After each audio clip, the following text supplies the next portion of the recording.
I'm Bethany Brittenham. I work for ISG. We're a multidisciplinary engineering, architecture, environmental, and planning firm, and I am based in our Des Moines office. So my first super environmental involvement was through the Envirothon competition, which was actually part of FFA in high school.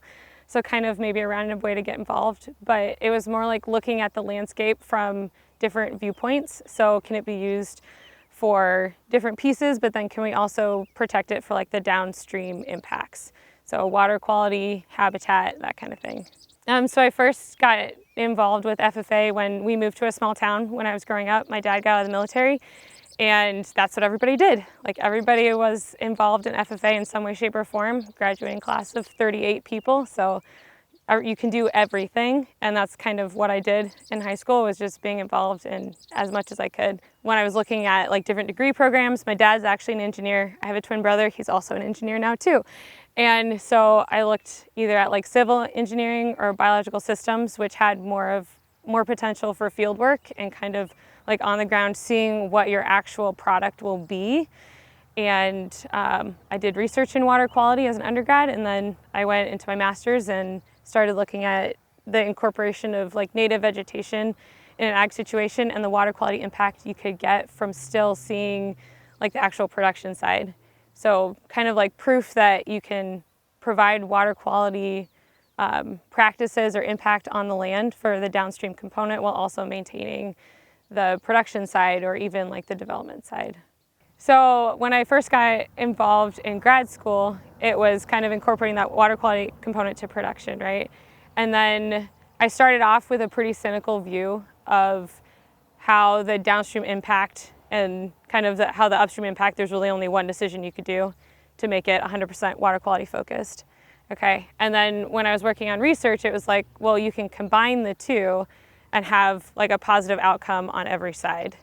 So the most defining moment for me was probably doing soil sampling, and you get your thousands of samples and you break them all down, and it's this is your product, and this is kind of the output of my research, but then also everybody else's research that it impacted it at that point moving forward. So then when I was looking into kind of jobs outside of college, I was well, I got an engineering degree, let me go work at an engineering consulting firm and see if that's the direction that I want to go, and see if I can still have that impact outside of just the research component. So actually taking what other people have learned and then producing or developing a product. So the reason that I'm super excited about this site is this was my first large project that after construction you can actually see it. So it's got a 55-acre pool. It's treating about 5,500 acres. So it's massive as far as scale, and you can drive by it every day. I lived south of here for a while, and I would just drive by the site every day on the way to work.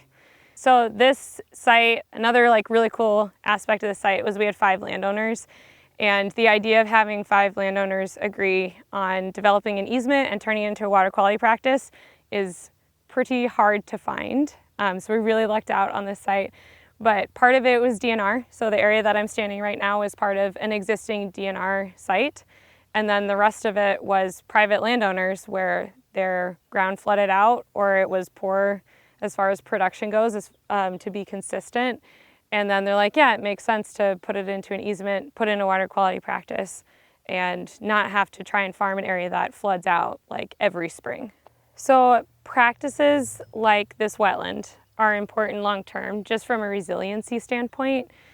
So water quality for those that drink the water downstream, they can be used for flood control depending on how the design is set up, so also downstream impacts. And then at the same time, depending on how the site is set up, they can be used for enhanced production. So as we try and produce more on fewer acres while keeping in mind our downstream impacts, a project like this is kind of a showcase of all those pieces coming together. Water quality in general should really matter to everyone. So everyone from landowners to general public to cities to even absentee landowners.